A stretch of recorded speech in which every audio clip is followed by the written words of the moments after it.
So guys, welcome back to my channel Account Pandit. Today we'll be doing introduction to partnership and partnership final accounts. So without any further ado, let's get into the video. So partnership account, according to section 4 of Indian Partnership Act 1932, जब दो लोग या दो से ज़्यादा लोग decide करते हैं कि वो एक बिजनेस करेंगे और जो भी बिजनेस में से प्रॉफिट होगा वो आपस में शेयर कर लेंगे तो उसे पार्टनरशिप कहते हैं। अब ये सारे लोग मिलकर भी बिजनेस कर सकते हैं या एक इंसान इन सब के बिहाफ पे भी बिजनेस कर सकता है। Okay, so when two or more than two people agree to do a business and share the profit of that business carried by all of them together, or any one of them acting, that is doing the business on their behalf, is called partnership. Now today we'll talk about characteristics of partnership. Now partnership is the result of an agreement. It can only come into existence when two people agree and they make an agreement that we want to enter into this partnership. तो कोई भी दो लोगों को agree करना पड़ेगा कि उन्हें पार्टनरशिप में बनाना है और इसलिए उन्हें अग्रीमेंट बनाना पड़ेगा. Now the agreement can be made in written form or an oral form. When it is in a written form, it is known as a partnership deed. तो आप या तो रिटर्न में यानी कि लिखकर पार्टनरशिप डीड बना सकते हैं, अग्रीमेंट बना सकते हैं, या तो फिर ओरली कि हाँ आज से हम पार्टनर्स हैं और हम काम करेंगे. जब आप ओरली करते हैं तो इसका कोई लीगल प्रूफ नहीं रहता. जब आप रिटर्न में उसे करते हैं तो जो रिटर्न अग्रीमेंट होता है उसको क्या कहते हैं, पार्टनरशिप डीड करके भी कहा जाता है.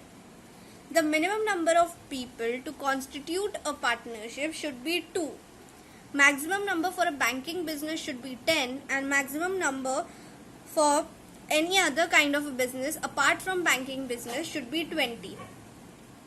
अब मिनिमम जितने लोगों की रिक्वायरमेंट है एक पार्टनरशिप बनाने में वो होती है 2, और मैक्सिमम बैंकिंग बिजनेस के लिए 10 लोग पार्टनर्स हो सकते हैं, और कोई और बिजनेस जिसका जो बैंकिंग रिलेटेड नहीं है बाकी किसी और भी बिजनेस के लिए मैक्सिमम 20 पार्टनर्स ही हो सकते हैं. The agreement must always be on a stamp paper. You can only make an agreement on a stamp paper as it will only stand valid according to Indian Partnership Act if it's made on a stamp paper. तो आपको हमेशा आपका agreement stamp paper पे ही बनाना है. अगर आप stamp paper पे नहीं बनाएंगे, किसी और पेपर पे बनाएंगे तो वो वैलिड नहीं होगा इंडियन पार्टनरशिप एक्ट 1932 के अकॉर्डिंग.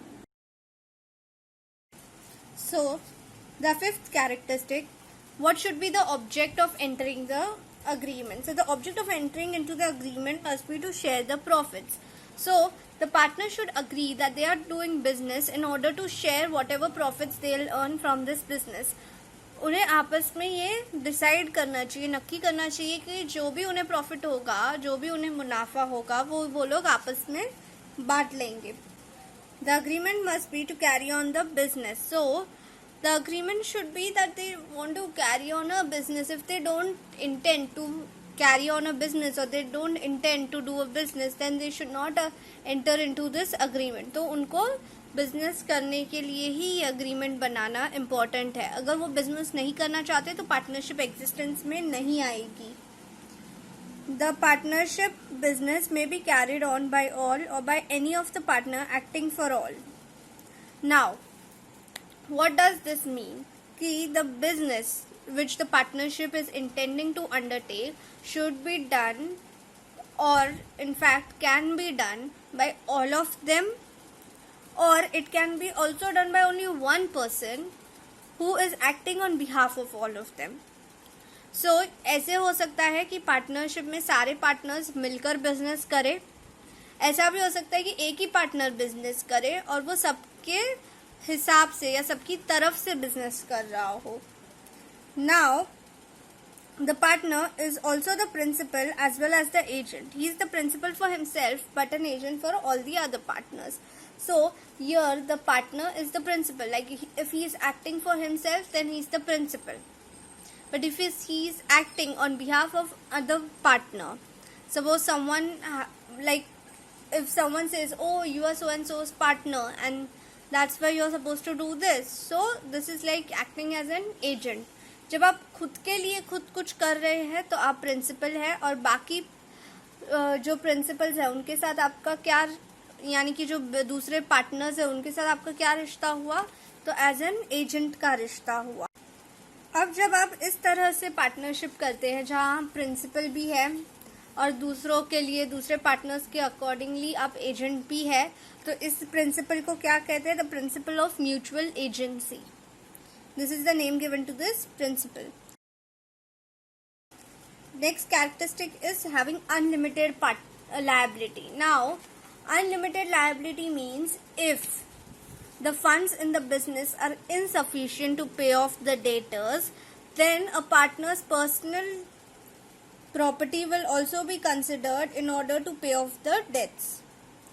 मतलब अगर आपकी unlimited liability है तो आपके बिजनेस में अगर पैसे कम पड़ रहे हैं उधार चुकाने के लिए, तो आपकी प्राइवेट प्रॉपर्टी भी बेची जा सकती है और वहाँ से जो फंड्स इकट्ठा होंगे उससे जो बिजनेस के जो डेट्स होंगे, यानी कि जो उधारी होगी, उसे चुकाया जाएगा.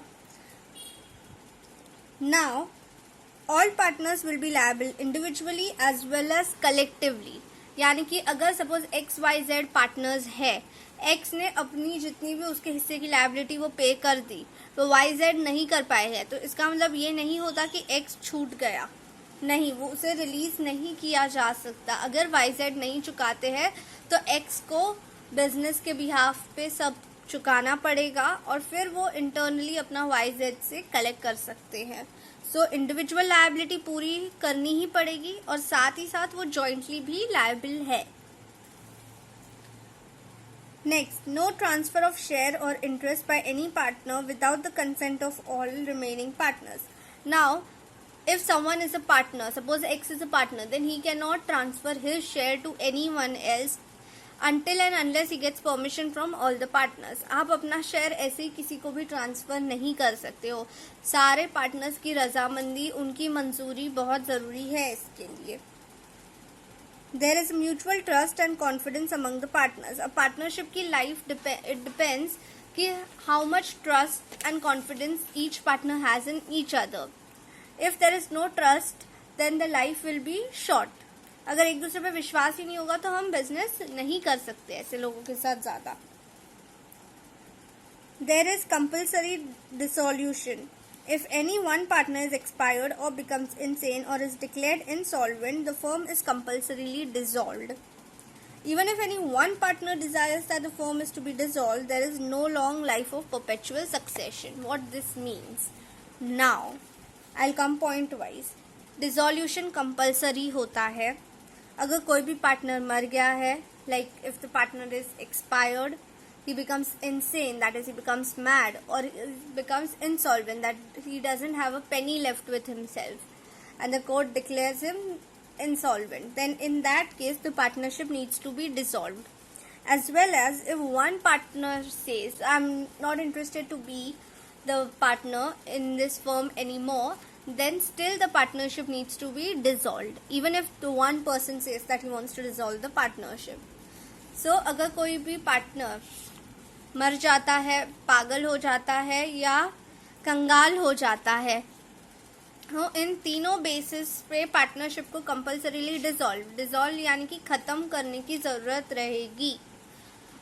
इन केस अगर एक पार्टनर भी ये आके कहे कि मुझे अब पार्टनरशिप फर्म में पार्टनर नहीं रहना है और मुझे रिलीज कर दो, तो भी पार्टनरशिप फर्म को डिसॉल्व करना यानी कि पार्टनरशिप खत्म करना कंपल्सरी है.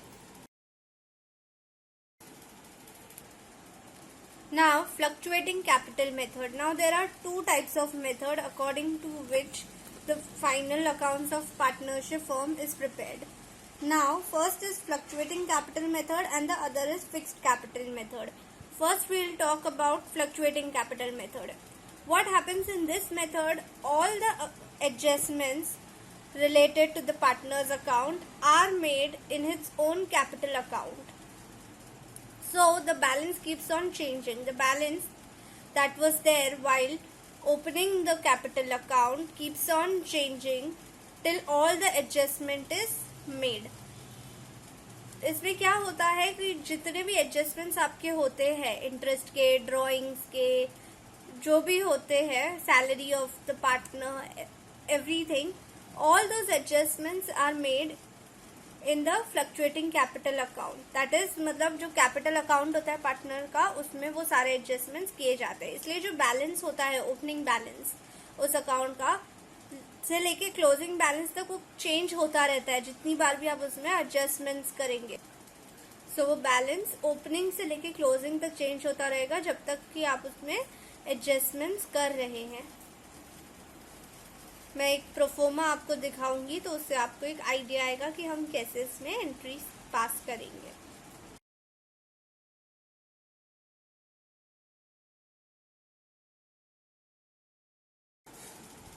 Yeah, so now we'll talk about the fixed capital method. Now in this, two accounts are opened for each partner. One is the capital account and the other is partner's current account. Now in capital account you will get the balance brought forward. Then you will credit the account if any other capital has been introduced. If further capital has been introduced, then you will credit the same in the capital account. Once this is done and no additional capital has been bought, you will close the account by getting the balance carry forward. Now what will happen in partner's current account? All the adjustments that you were making in the fluctuating method, all those adjustments will now in this method will be made in a partner's current account. Okay, so in this method all those adjustments will be made in partner's current account. If at the end of closing the account it's a credit balance, then it will appear on the liability side of the balance sheet, and if at all it has a debit balance, then it will appear on the asset sides of the balance sheet.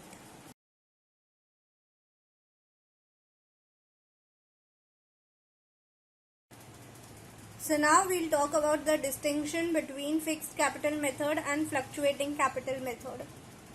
Now, fluctuating capital method, for each partner only capital account is open. First I'll be speaking about fluctuating, one point about fluctuating and the distinction about the same for the fixed capital method. Okay. So for each partner only capital account is opened. So fluctuating method में सिर्फ capital account open किया जाता है, वेराज fixed capital method में दो accounts open किए जाते हैं पर पार्टनर के लिए. कौन से? तो capital account as well as the current account. Second point, all the adjustments regarding interest on capital, interest on drawing, etc. are made through the capital account. So in this fluctuating method, all the adjustments are made in the capital account itself. Whereas in the fixed capital method, all the adjustments regarding the interest, drawing, all sorts of things are made in the current account of the partner. Now, normally the balance of the capital account changes from year to year in fluctuating capital method. So, the balance will keep on changing from every year. Whereas in the fixed capital method, the balance will remain the same. क्योंकि आप सारे adjustments तो current account में कर रहे हैं, तो balance किसका change होता है? Current account का. Capital account तो stable ही रहता है fixed capital में. Whereas fluctuating में जब आप सारे के सारे adjustments capital account में करेंगे तो कैपिटल का बैलेंस तो हर साल चेंज होना ही है. The capital account will either show a debit balance और the credit balance in fluctuating account. अब क्योंकि बैलेंस चेंज होता रहता है तो फ्लक्चुएटिंग में कभी वो डेबिट बैलेंस दिखा सकता है तो कभी क्रेडिट बैलेंस दिखा सकता है. बट फिक्स्ड कैपिटल मेथड में तो चेंज होता ही नहीं है. जब चेंज होता ही नहीं है तो वो हमेशा कौन सा बैलेंस दिखाएगा? क्रेडिट बैलेंस ही दिखाएगा. पर उसमें क्या हो सकता है कि जो करंट अकाउंट है आपका, जिसमें आप एडजस्टमेंट्स कर रहे हैं, वो कभी डेबिट बैलेंस दिखा सकता है तो कभी क्रेडिट बैलेंस दिखा सकता है. When the partnership deed is silent, only the fluctuating capital method should be followed. So if it's a silent partnership, तो कौन सा मेथड यूज कर सकते हैं आप? सिर्फ और सिर्फ फ्लक्चुएटिंग मेथड ही आप यूज कर सकते हैं. And it is specifically mentioned when there is a partnership deed कि आपको fixed capital method use करना है. तो ही आप फिक्स कैपिटल मेथड यूज करेंगे। अगर आपके पार्टनरशिप डीड में ये पॉइंट लिखा हुआ है तो ही आप फिक्स्ड कैपिटल मेथड यूज कर सकते हैं। अगर ये पॉइंट नहीं लिखा है तो कंपल्सरीली मैंडेटरीली आपको फ्लक्चुएटिंग कैपिटल मेथड ही यूज करना है, यानी कि सिर्फ कैपिटल अकाउंट बनाना है। अभी ये जो आपके स्क्रीन पे है, it is a columnar partners capital और करंट अकाउंट। अब पार्टनर तो दो तो होंगे ही कम से कम, और दो से ज्यादा भी हो सकते हैं। So when there are two और more than two partners we use this columnar method. So there would be a particular, then so and so partner's account and then the other partner's account. ये आपका debit side हुआ, then again your particular and then so and so partner and the other partner. Okay, so दो होंगे तो दो columns बनेंगे amounts के, तीन होंगे तो तीन बनेंगे। इस वे से कॉलम में प्रिपेयर होता है कैपिटल अकाउंट या करंट अकाउंट, डिपेंडिंग कि आप क्या बना रहे हैं उस टाइम पे और आप कौन सा मेथड फॉलो कर रहे हैं। Nothing else changes, the basics are same, it's just has additional column, nothing else. So guys, if you have any doubts regarding this video or any other subject, please let me know in the comment section below. If you want me to make any other videos, do let me know that as well. And please like, share and subscribe.